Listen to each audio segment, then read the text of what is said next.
Hello, everybody. Welcome back to the AP Government Skills webinar presented by the Bill of Rights Institute. We're so happy to have you here to help prepare for the upcoming AP Government and Politics test. These webinars are specifically designed to help you with the skills required for the test. So today's webinar is going to be on Unit 1 skills. I do want to say that JB had some really amazing one for the FRQs, so you can definitely go back on the YouTube channel if you're looking for help with the argumentative, quantitative, SCOTUS comparison, and content application. Did I get all of them right? I think I got them. Any of those, they're back. There's also a really great video on multiple choice and kind of how to work your way through that. I'm your host, Liz Evans. I am the Regional Programs Manager here at the Bill of Rights Institute, and I taught AP Gov for 6 years, so I'm going to be monitoring the chat, answering as many questions as I can, given some of the questions to our teacher extraordinaire here, John Burkowski Jr., and he is from the Academy for Advanced Academics in Miami, Florida. So I'm going to hand it off to you, JB. Take it away. All right. Good evening, everyone. Thank you, Liz. Thank you, Bill of Rights Institute. Whew. Yes, as Liz mentioned, there are previous episodes that deal with the components of the exam, like multiple choice and the FRQs. I highly recommend that you go check them out. We will kind of deal with them a little bit here, but we're going to incorporate more content in application of the skills. So here we go. Let's get this show on the road. All right. So yes, tonight we have Unit 1, the foundations of American democracy. All right. This is the unit that deals with how we form the Constitution, how we handle federalism. These, this is where you get a little bit of the history. In the founding of the republic and the fundamentals under the Constitution. You got the Declaration of Independence, the Art of Confederation, you got the Federalist and Anti-Federalist papers. Let's just get into it. Let's just do this. Okay, we're gonna recap a little bit about the exam. There's a component of the exam. So you got, remember, Section 1 multiple choice. It's the first component you're gonna be dealing with. You have to, but it is what it is. You can't skip around when it comes to multiple choice and FRQs. 55 questions.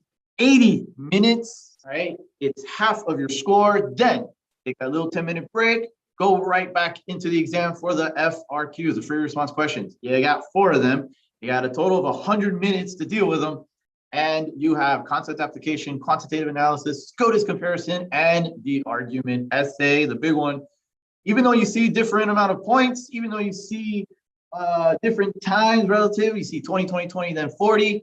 They're each worth 12.5% each.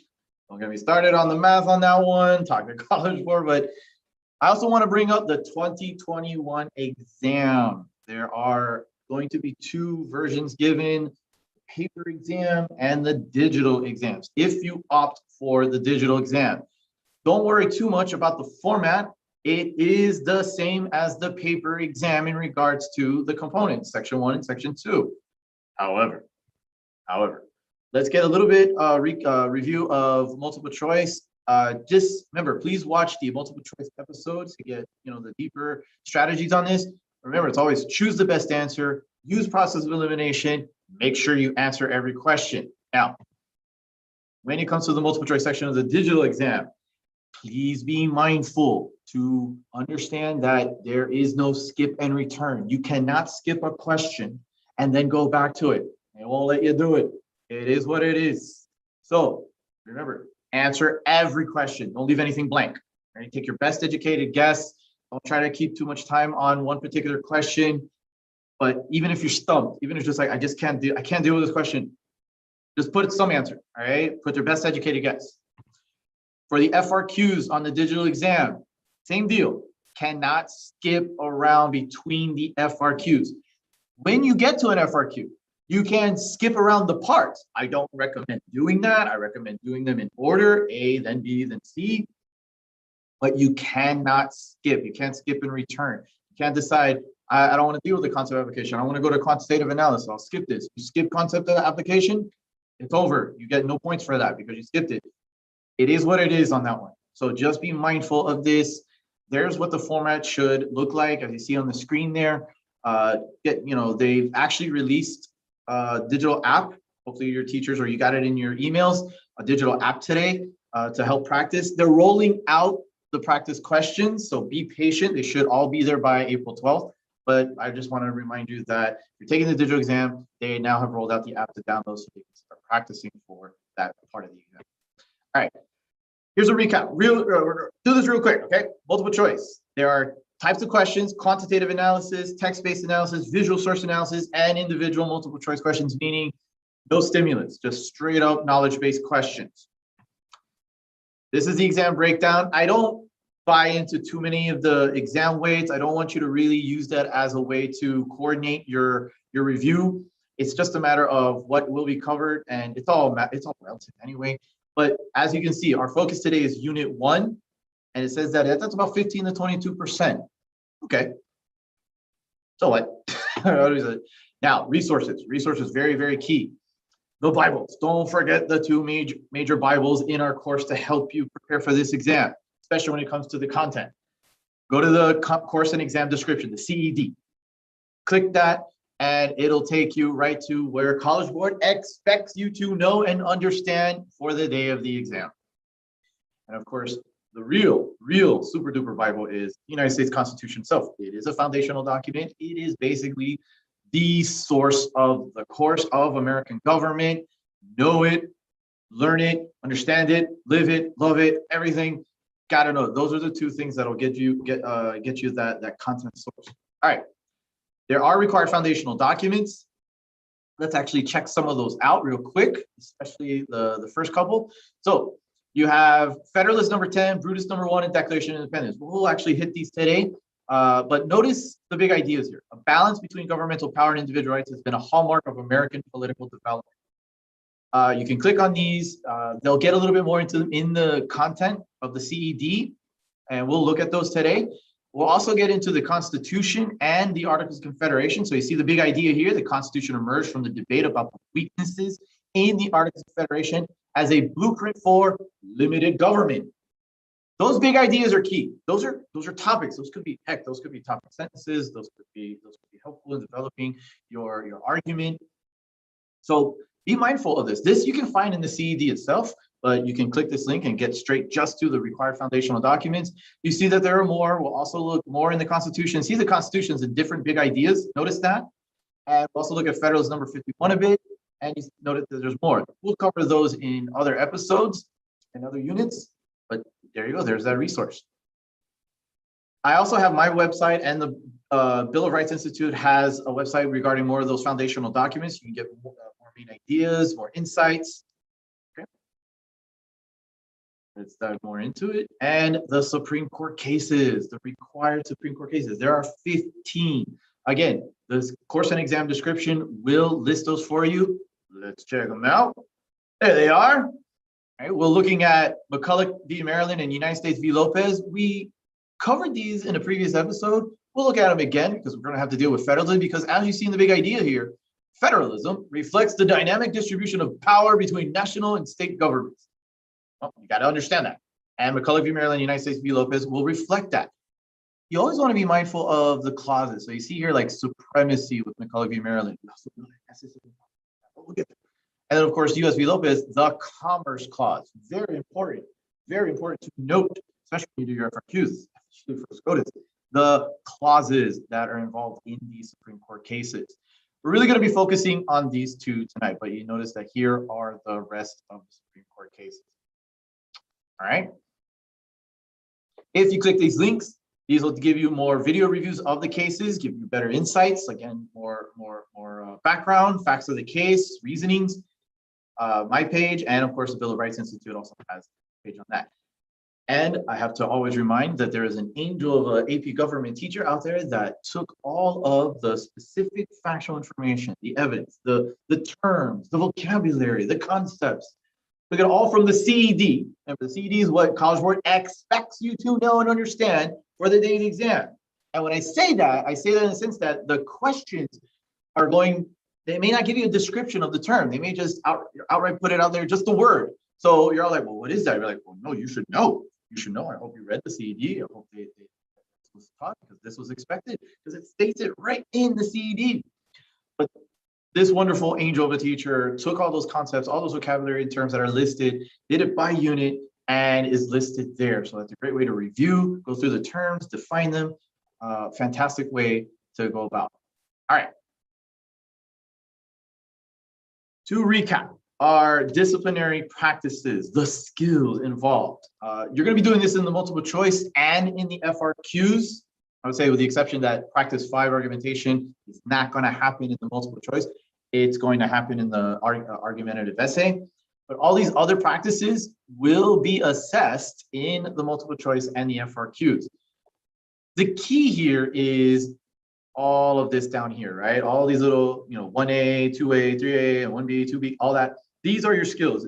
Check out the task verbs. Notice them. Describe, explain, compare, support the argument.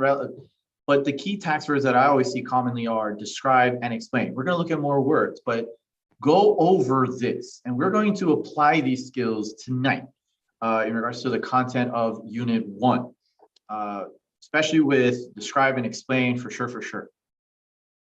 The reasoning process. Okay, let's try to get what we have to do here. Okay, so you have definition classification. This is the most simple process, reasoning process. Do you know what the term is? Do you know and understand the relevant characteristics of the term? You can see here, describe, classify. We'll talk about that. But then it starts getting a little more complex here. So you have process, right? Political processes. Identify, but then explain. And causation, cause and effect, right? What led to this, right? Oh, this happened. Why is this a big deal? But it's interesting that it starts off simple, identify. And you want to do that. You'll definitely want to be able to do that to identify. And then we'll start explaining. Explain the reasons. Explain the change of time. Explain the significance, the implications. Explain. There, that's the key to success, that word explain. And then comparison. Oh yeah, definitely. To compare. Remember, identify similarities and differences, but then explain the reasons for them. We will be doing these processes tonight through these concepts in different ways. But note this, get this down. Understand that what is expected of you to be able to apply, on the multiple choice and in the FRQs. Very important, the task verbs. You'll be doing this again throughout the exam, multiple choice, and especially with the FRQ. Compare, always be fair when you compare. Don't leave anybody hanging. All right, if you got to compare Federalist 10 to Brutus 1, don't leave Brutus 1 hanging. Don't go, oh, I know everything about Federalist 10, boom, boom, boom, and then, oh, Brutus 1, well, they disagree. No. Go on about Brutus 1. You got to break it down just like you broke down Federalist number 10. All right, break down McCulloch v. Maryland and break down US v. Lopez. Compare them. What's similar, what's different, define, very simple to do. I define and identify are your most simple task verbs. I wish that was all that you had to do especially on the FRQs, but they're key in the sense of establishing your claim, and then we get more complex. Then we start heading into describing what you've defined or what you've identified, and then explaining. Oh, like my students always do, and I'm sure you've done this too. You're like, oh, I know that. So your teacher asks you, define federalism. Ooh, pick me. You're all excited. You're like, oh, I know federalism. You're like division of power between the state and federal government. Cool. Why did the framers set it up that way? Oh, what's with the third degree, teacher, man? What? How? Why? No. How and why? Oh yeah, they can identify. Oh yeah, they can define. Maybe they'll even throw a hand up to describe. But when I start asking why, when I start asking how, oh, that's when I get. Look at me. You know when you do this, right? That's when I call it. That's when I get you. Right? But you got to be able to do that because explain is the key to success. You have to be able to master that task. You're going to be doing it in every single FRQ. Every single FRQ, you will have to explain. You're also going to have to describe, but you will definitely more frequently have to explain. That's the key to success.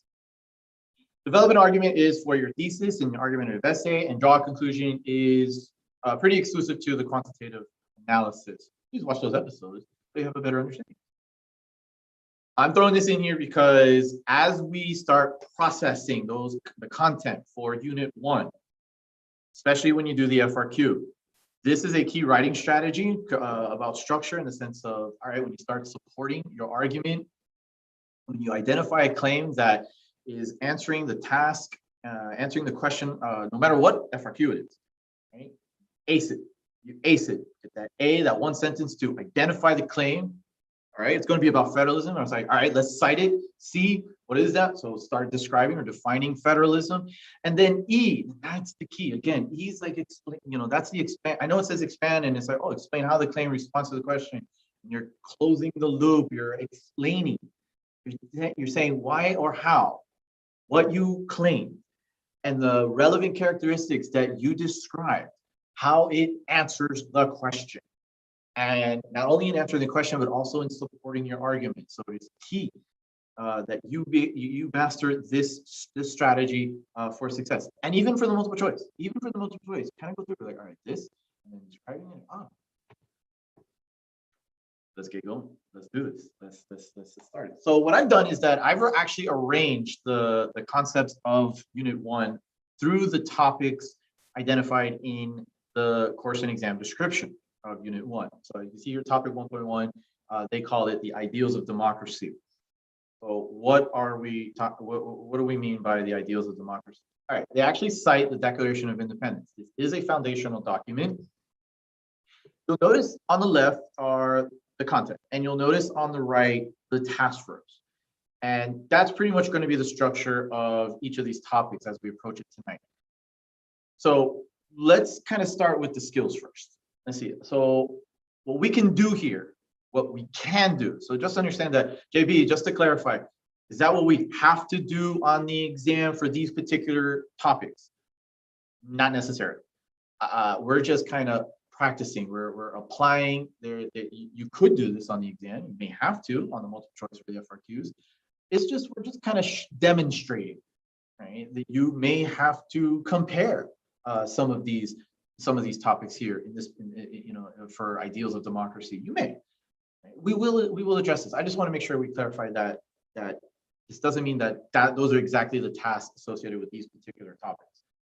We're just going to practice this. We're going to demonstrate these skills. It's basically to develop your skills so you understand the skills. Okay, so we have identify and describe. I like to put them together, identify and describe, because remember, that's what you have to do in ACE. You identify a claim and then you describe it using relevant characteristics of the claim that you've identified. So I like to put them together like that. Define, won't necessarily have to do this on the FRQ. They won't ask you to define. You may be asked to do this more in the multiple choice. That's not explicitly, but really that, especially with the knowledge-based questions, like, okay, what is this? In of course more sophisticated terms, but of course explain. Now, Declaration of Independence. It's a foundational document. You gotta break down the main ideas of the Declaration of Independence. So why don't we identify those main ideas of the Declaration of Independence? What are some of the big concepts that come out of the Declaration of Independence?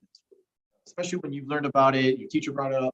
What do we got? Okay, and we're gonna overlap what you see there. Talks about the natural rights of the people, such as life, liberty, and property. JB, hold up. Wait a minute. It says life, liberty, and the pursuit of happiness. Yeah, I know. We know that Thomas Jefferson is a huge plagiarist. Hey, it's true. You know he copy-pasted from John Locke. You know this from the second. When TJ wrote the Declaration of Independence, if he had submitted that to me in my classroom, I would be like, you know what, this is brilliant. This is beautiful. Wow, I am blown away. You know what? You're getting an F. Oh, JB, why? Hey, TJ, relax.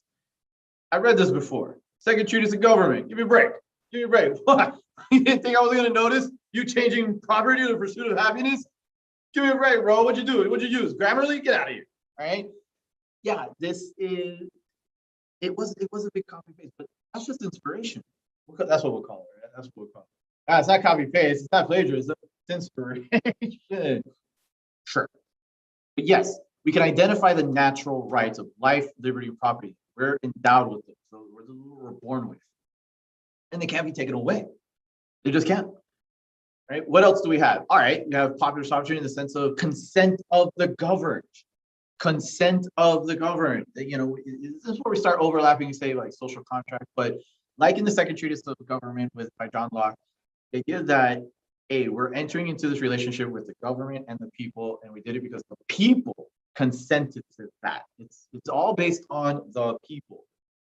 And we all remember that what's another a big point about the Declaration of Independence is that when the government violates that social contract, when it violates the natural rights, okay, it is the responsibility, the right of the people to revolution, to change that, to say like, whoa, let's get a new government in here. Whoa, no. We got a contract, and let's understand that, yeah, JB, yeah, we did the American Revolution, we're in the war, okay. But also understand that revolution could also mean that you have an election, voting. You know, every 2 years we have a revolution in our government because we're like, you know what, the last 2 years, I don't think those those were elected and representing us did a decent job in reflecting on our life, liberty, and property. So let's try some new blood. We can consider that as a revolution. Think about that. Think about that as you start identifying, describing, and then getting into the explain. Okay. We also know that these ideals of democracy include republicanism, that if we're going to set up a constitution that is based on representative democracy, that the people will elect, right, representatives to develop public policy. That of course protects the life, liberty, and property. Right? That is doing it for the common good, for the best interest of the people, best that they can.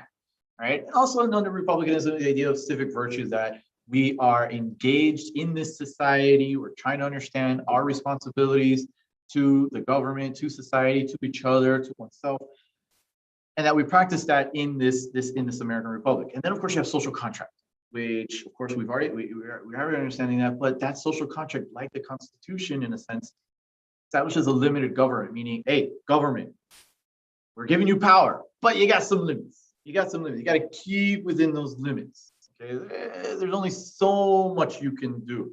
That's because we have to preserve those natural rights of life, liberty, property. So we've identified, we've described, we could even define some of these terms if we needed to. But what about explain? Like, JP, how can we do this? How can we apply these concepts? It's simple to identify the elements of the Declaration of Independence. It's simple to identify the ideals of democracy. We got them right there.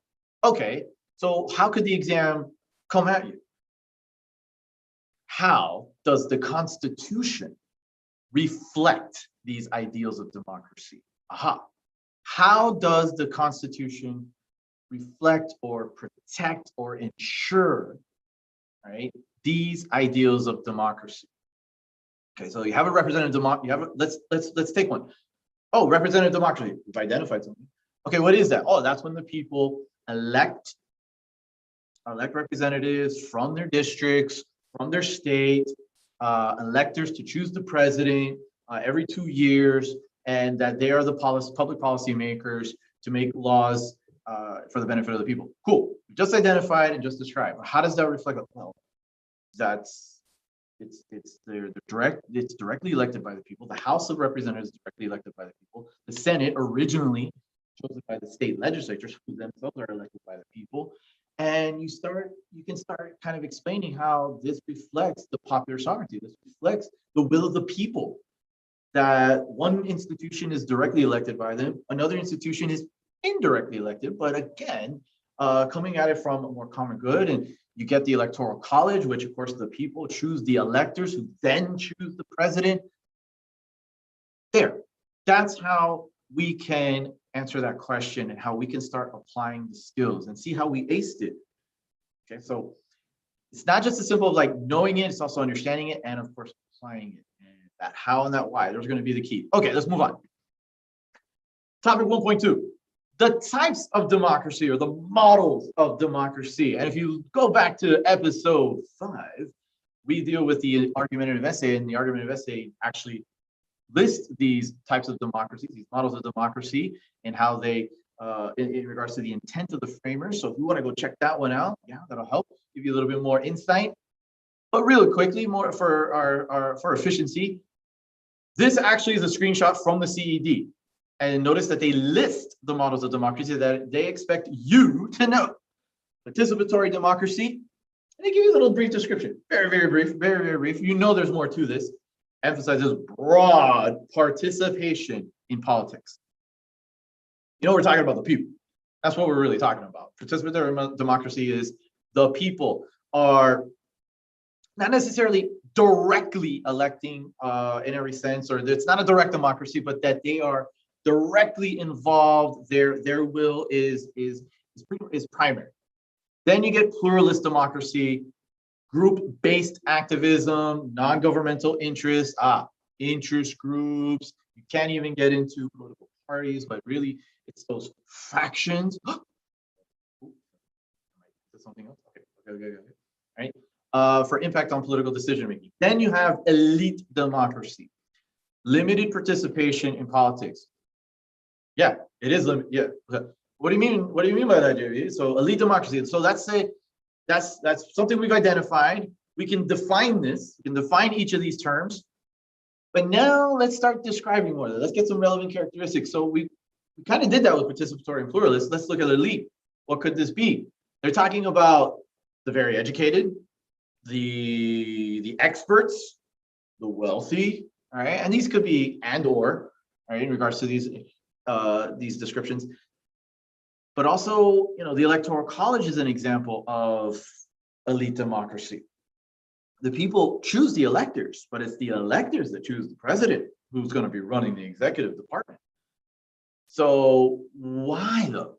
Why did the framers set it up this way?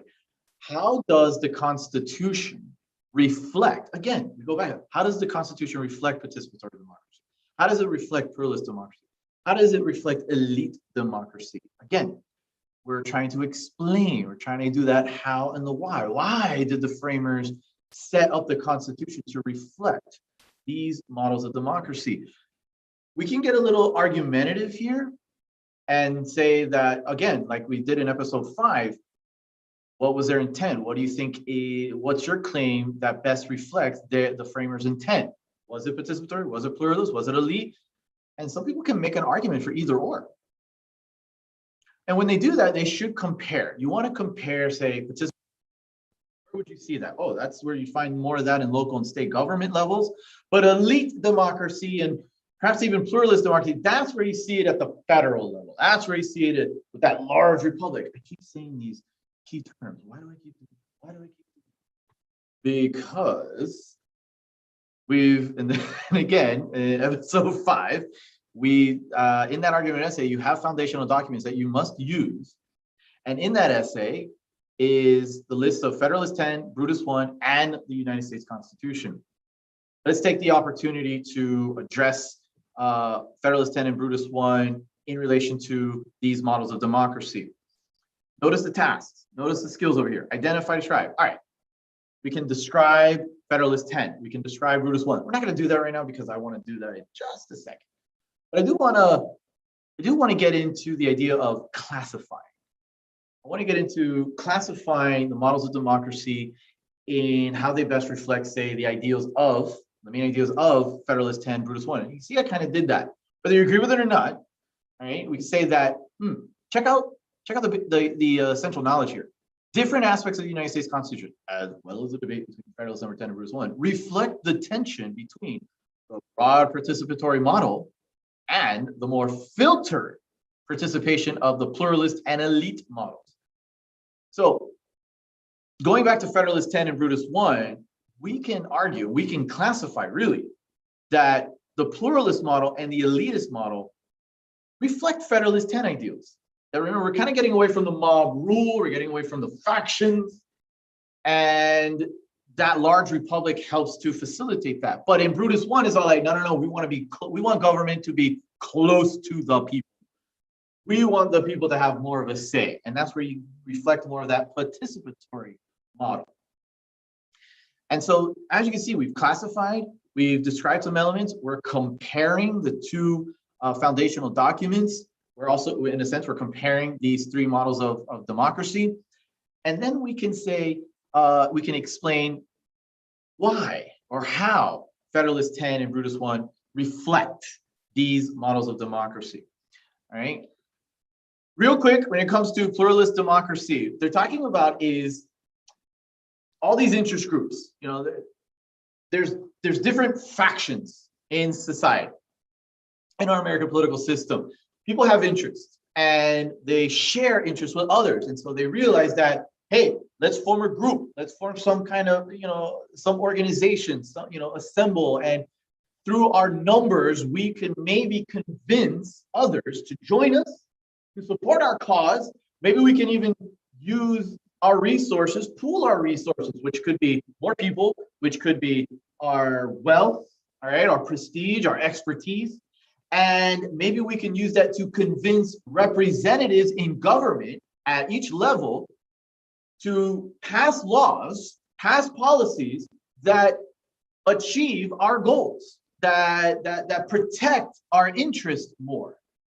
And the idea is that more and more of these interest groups, if we can interact more and find even more common cause between them, or compete with each other, because not everybody's going to share the same agenda or the same purpose, but they may find a common element between each other as they're trying to compete for representatives to pass the laws. And so they can come up to a mutual understanding or mutual goal between them, which can reflect the common good of the entire society as best as we can. So I hope that explains it better in regards to pluralist democracy. It's really the coordination and competition between interest groups to get their goals through and get get policies to reflect their views. But in practice, the intent is to actually get public policy that represents diverse views and interests to get the best kind of law. That's the intent. That's the intent. Okay, cool. Let's go to topic 1.3 real quick, hopefully. Government-powered individual rights. Again, as I said, I wanted to wait on Federalist 10 and Brutus, but check this out. Check this out. College Board actually kind of makes it easy for you in regards to like, all right, what's Federalist 10 and Brutus 1 about? Okay, well, we know they spoiled it. It was James Madison. We know. Superiority of a large republic, controlling the mischiefs of faction, delegating authority, elected representatives, dispersing power between the states and the national government. And then anti-federalist writings like Brutus I, to popular democratic theory, emphasize benefits of small, decentralized republic, warning of the dangers to personal liberty of a large centralized government. I think the clear task that we can use here is to compare. All right, remember, be fair when you compare. Notice how Federalist 10, well, what about Federalist 10 compared to Brutus I? Federalist 10 was all like, hey, large republic, that's what's going to control faction. But Brutus I is all like, no, large republic, bad, because it threatens personal liberty. But then you're like, yeah, and so there you go. Whoa. Let's explain more of this comparison. See, this is where it's key. This is where key. Comparing, identifying the similarities and the differences, simple. Oh, JP, we just did that. Yeah, but explain why though. I mean, keep going with this. Go through the process. They're talking about, hey, JP, the Brutus I is right because large republic, it could threaten the individual's view. They could get too powerful. Whoa. Let's understand something. Madison is saying, you know why the large republic is good? And why you got to give it that power, make it a strong central government? Because of the factions, the mischiefs of factions. Those are bad. It's the factions. It's the tyranny of the majority. Those factions could get more power and seek all the representatives, and they can do it easier at the small level. At the state level, the small republic level. So by a large republic, this kind of dilutes their power. They have to compete more. They have to do more to try to get that power. So that helps protect the people. It's actually the factions that are the bad guys here. And in Brutus I, the bad guy is the large republic, strong central government. So interesting how when you try to explain that and when you make that argument, you start to rebut it or refute it. And there you go. That's part of that reasoning. Okay. If you want more about Federalist number 10 and Brutus number 1, go to episode 5. Topic 1.4, the challenges of the Art of Confederation. All right. We don't really need to get too much into the history of the Art of Confederation, but let's do a process here. How about source analysis? So what I've done here is I've taken a little bit of the Art of Confederation. But let's a little bit from Article 2. Each state retains its sovereignty, freedom, and independence, and every power, jurisdiction, and right which is not by this confederation expressly delegated to the United States in Congress and Assembly.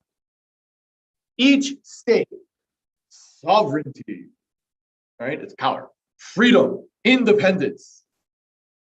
That's states' rights. That's how a confederation works, right? And we all know the League of Friendship. Oh, they're friends. And then here, look at Article 5. In determining questions of the United States, in Congress assembled, each state shall have one vote. So what, JB? Well, when you have to analyze a source, when you do it, you want to start that using that government knowledge and understanding. And when you start reading, things have to go ping, ping, ping. And right there, I can say, all right, we got states' rights, and each state shall have one vote. That's equal representation.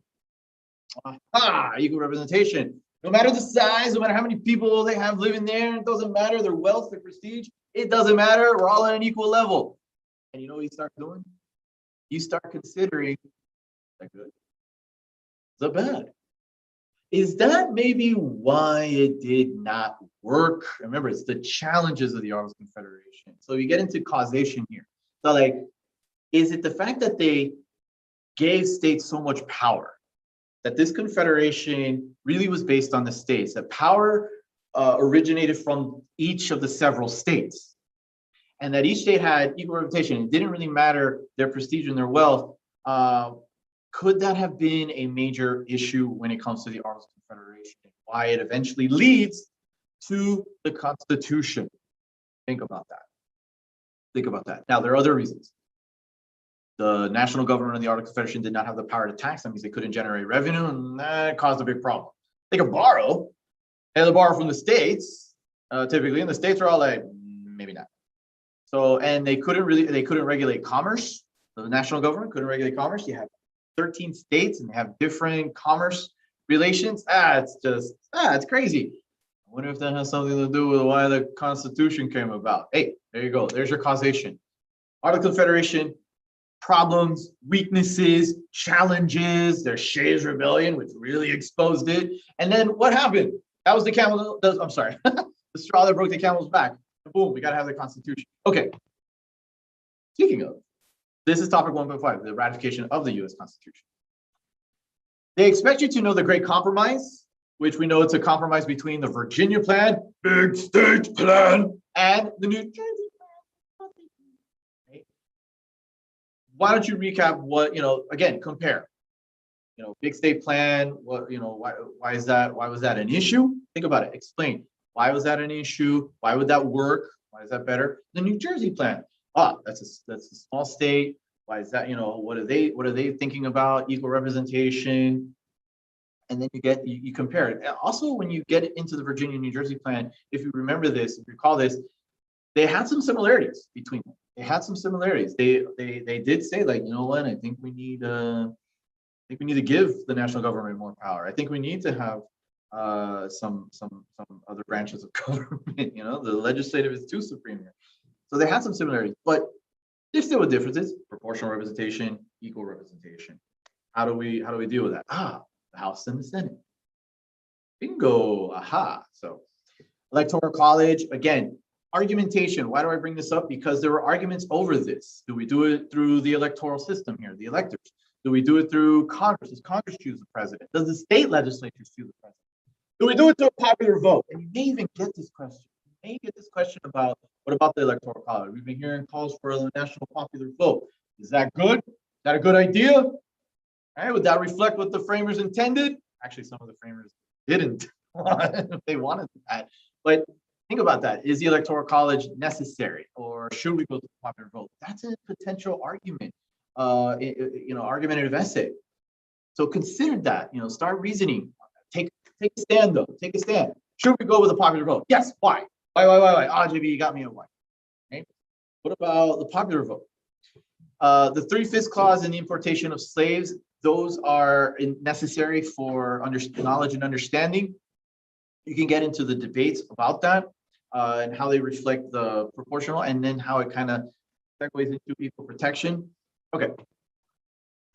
This is continuing topic 1.5, Article 5, the amendment process. One of the skills is that you have to understand the process. You have to be able to go from, well, how does this work? Okay, to change the Constitution, to get a new amendment, there's proposal and then there's ratification. Proposal and ratification. Now let's talk about that. All right. Proposal, identify that, describe this. 2/3 of House of Representatives and 2/3 of Senate to propose a constitutional amendment. That's a big number. It's not a simple majority, right? Maybe that's intended. Why would they want to do it? Why would they want to make this difficult? And then you have ratification. And this is where they take it to the states. So you got 3/4 of the state legislatures. That's also a big number. 3/4 of the state legislatures. Okay, so you gotta know the process. And let's get more into this process. Again, the how and the why. What's not included in this process? The people. There is no direct involvement of the people. There's no national referendum on this, so they're out. The president doesn't sign this like he would a bill. The Supreme Court doesn't have anything to say about it. I think that makes sense. We don't need a conflict of interest because the Supreme Court has to interpret the Constitution. And I think we get why they're not involved. Why is it the House? Why is it the Senate? And why is it the state legislature? Why don't we put this to a vote to the people of the several states? Why don't we give it to the governors? There's reasons here. And maybe we should understand that. And that way we can explain that and start taking a stand and say, like, I get why the framers did this. Or maybe we can argue, hey, maybe we should make this easier. Or no. I think they did right here. I think they did not include certain elements of the American political system for reasons. And here are my reasons. Explain how and why. 1.6, principles of American government. Really, this focuses a lot on separation of powers and checks and balances. Article 1, Article 2, Article 3, right? Legislature, executive, judiciary. Hey, don't forget, federalism too. Federalism too, you throw that in there. The division of powers between the federal government and the states. That's a check too. That's a check. That's separation of power. Don't forget about that. Don't forget about that. Let's do a source analysis, right? We've identified and we can describe what separation of powers and checks and balances. But what about let's do a source analysis. Let's do something as if this was a concept application or sourcing on a multiple choice. Okay, here we go. In a single republic, all the powers surrendered by the people submitted to the administration of a single government, and the usurpations are guarded against by a division of the government into distinct and separate departments. Ta-da, that's separation. I get where you're going, Madison. In the compound Republic of America, the power surrendered by the people is first divided between two distinct governments, federal, right? And then the portion allotted to each subdivided among distinct and separate departments. Hence, a double security arises to the rights of the people. The different governments will control each other at the same time that each will be controlled by itself. Think about that. Think about that.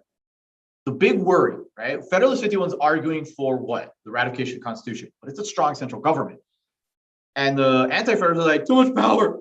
Well, Madison argues, we get it, but think about it. This strong central government is going to be curtailed.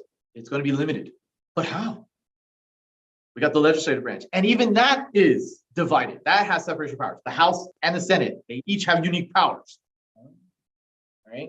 We have the executive branch, which is chosen by the people through electors, and then the electors choose the president, and then, yeah, there we go. You have the judiciary. And of course, they're chosen by what? President, which then needs to seek the advice and consent of the Senate. There we go. This is separation of powers, identifying and describing these elements, and then explaining why this achieves the purpose of the Constitution, why the Constitution can work, why we should ratify this.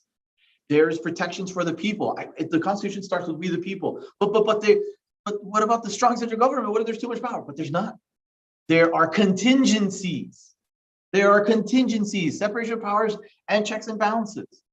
Right there. So remember, ping, ping, ping, when you get that source analysis, when you read that. All right. Here we go. 1.7.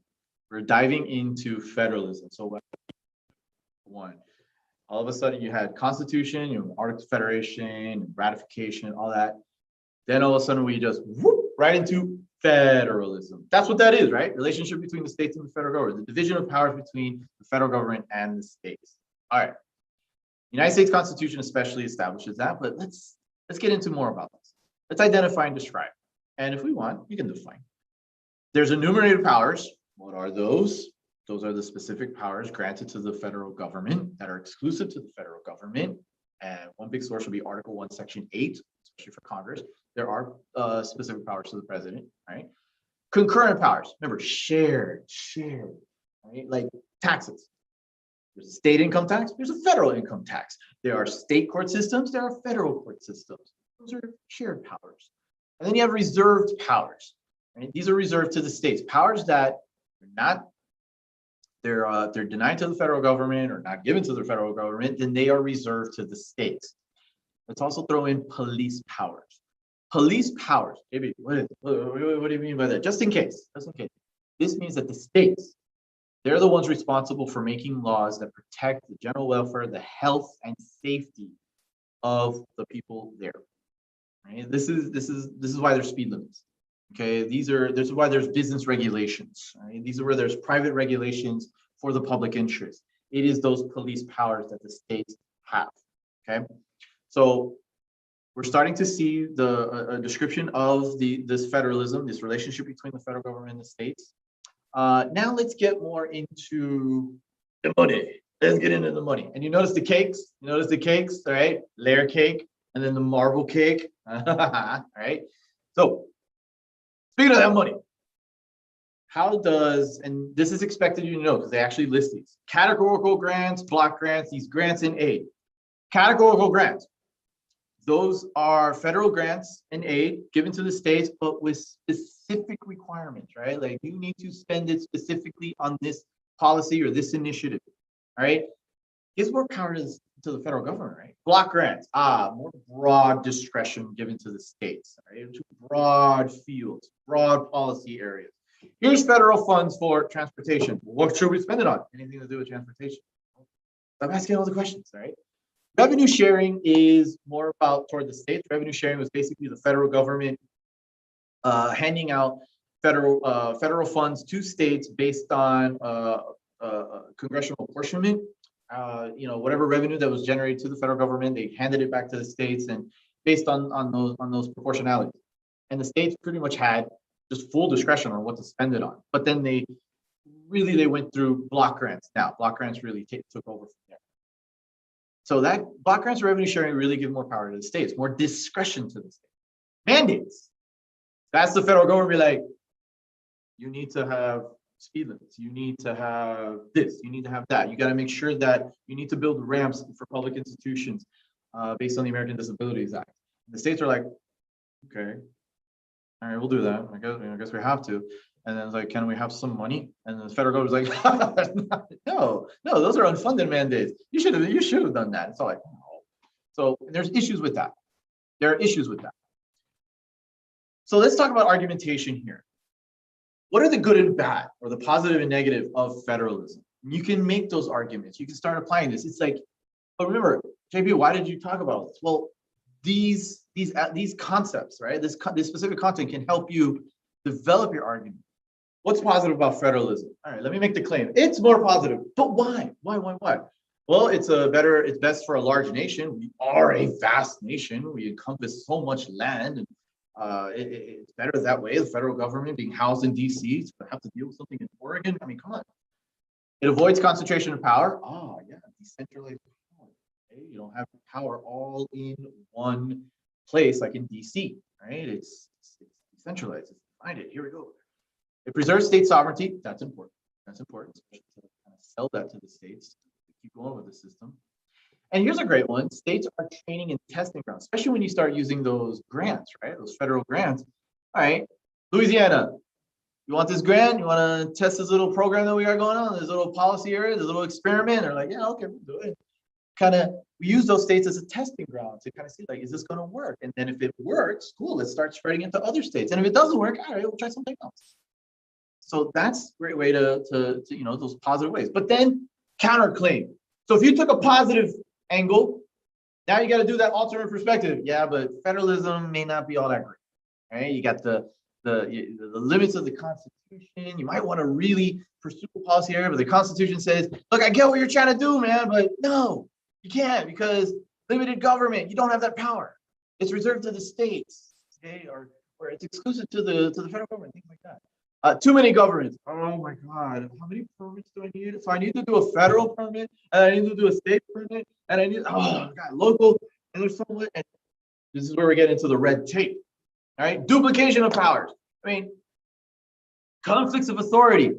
Right? How many times have we watched a movie where you get the like, oh, don't give me that jurisdiction, the hero cop from the local police department, he's trying to do his best, and then here comes the Federal Bureau of Investigations, the FBI. We're gonna take over here. And it's not like, no, let me do my job. And it's like, oh, like, come on, let him do it. He knows best. He's the local cop. He knows how to deal with this.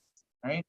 So national state, okay, I'm reading a question here. Sometimes Marvel and layer cake federalism only have state and national governments. Other definitions of national, state, and local governments, which should be correct to say. In a sense, Marble cake can really deal with the federal government getting involved at the state and local level. Local governments exist because of the states. Local governments exist because of the states. So while the federal government could have federal funds could get to the local government, that you can kind of throw that under the state. Think of the state as broad, and because local government exists for the states, there, look at it that way. Okay. Real quick, source analysis. Here I'm using you've probably seen this political cartoon to describe some elements of there. We see that Uncle Sam, a personification of the federal government, he's providing federal benefits, so funds, right? Grants and aid. But Uncle Sam also says federal authority, which could be the mandate. See how you got the content. Well, here's a gentleman on the left, and it says states' right, so it's got to be the state. So notice his hand. It's like, yeah, I'll take the money. Give me the money. The rules, though, the conditions, no, just give me the money, and I'll do what's best. Right. So this cartoon is reflecting that relationship between the states and the federal government. Yeah, the states will love those federal grants to help subsidize their state budgets, so they can pay for other policy areas that they have full jurisdiction over. But they don't want to deal with the mandates, and they don't want to deal with the conditions and the specifics and the initiatives of the federal government. No, give them that discretion. So that's, when you get these types of things, like, these visual sources, these visual stimuli, when you start looking at it, they're designed to trigger that content area.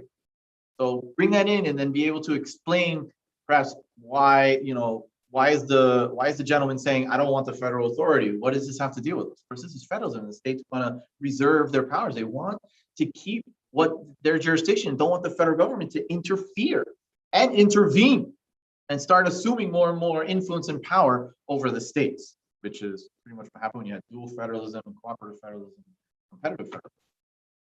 All right, constitutional interpretations of federalism.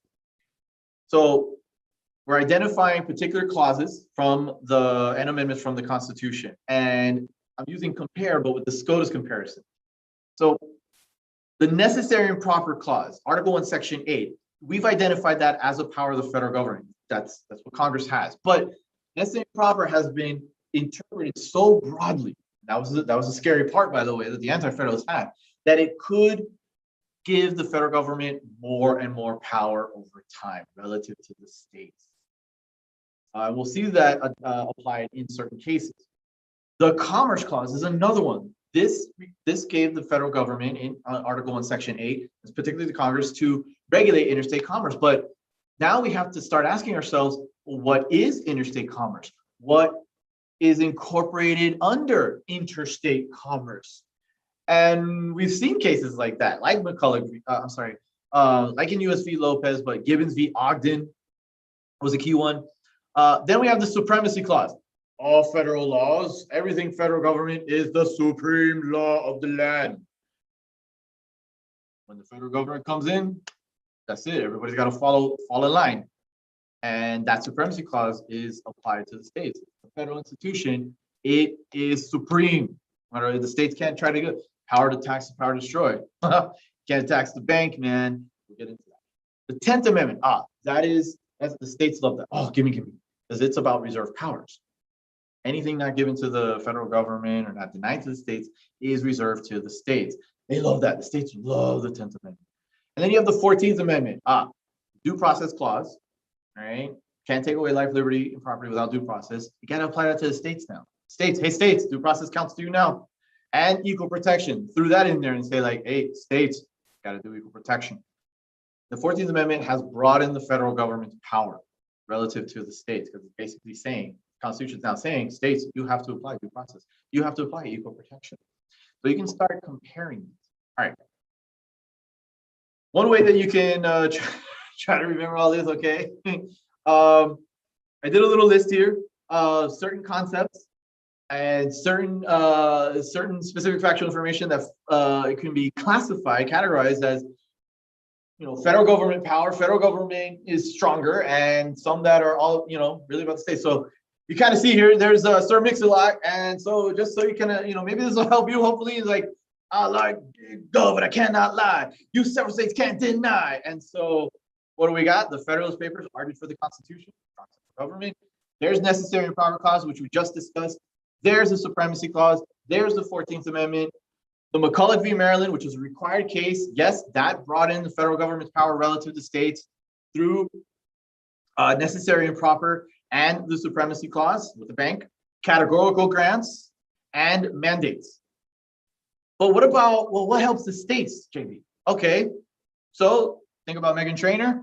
I'm all about the states, no federal. I'm all about the states, no federal. Articles of Federation, of course.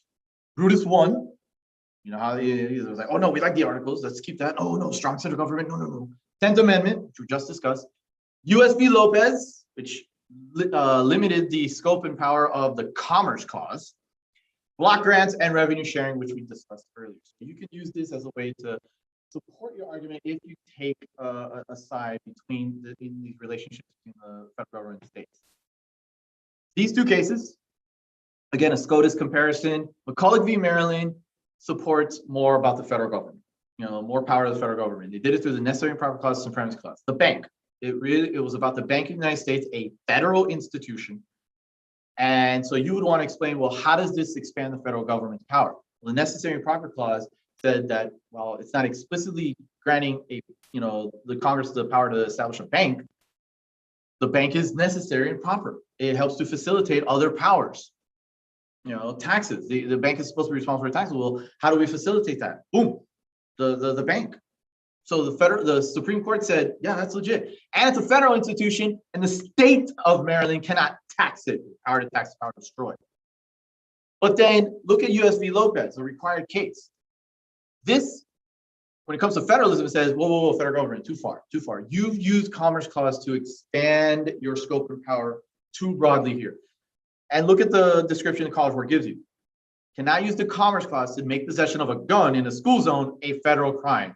Because what the law was trying to do was, schools are, and education is a form of part of economic activity. So there you go. And the Supreme Court is like, whoa, you stretched that way too far. What's wrong with you? No, that does not fall under economic activity. Nice try. Let's limit the Commerce Clause here. So in a sense, you want to be able to compare these approaches to federalism. There are some cases that expand federal government's power, and there are some cases where the Supreme Court says, chill out, federal government. No. We're not going to go through all of this. What I wanted to do is just help you categorize and classify cases that, in regards to comparison with SCOTUS, because you will have to do that on the FRQ, the SCOTUS FRQ. These cases help to expand the federal government's power through the Commerce Clause. And the cases on the right limit the federal government's power through the Commerce Clause. And giving you a little bit of description there. That's for you to review. That's to help you out to develop your processing and skills regarding comparison with the SCOTUS, or just understanding the interpretations of federalism. Remember, how and why, right?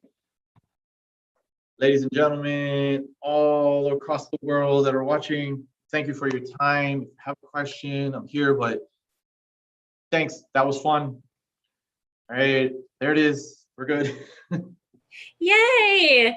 Thank you, everyone. There was an awesome discussion in the chat too. So thank you to everybody that hung out with us tonight. We hope to see you next week. Next Wednesday, JB is going to be talking about the interaction between Congress and the executive branch and the bureaucracy and the judicial branch. So we hope to see you next week. Thanks, everyone. Bye.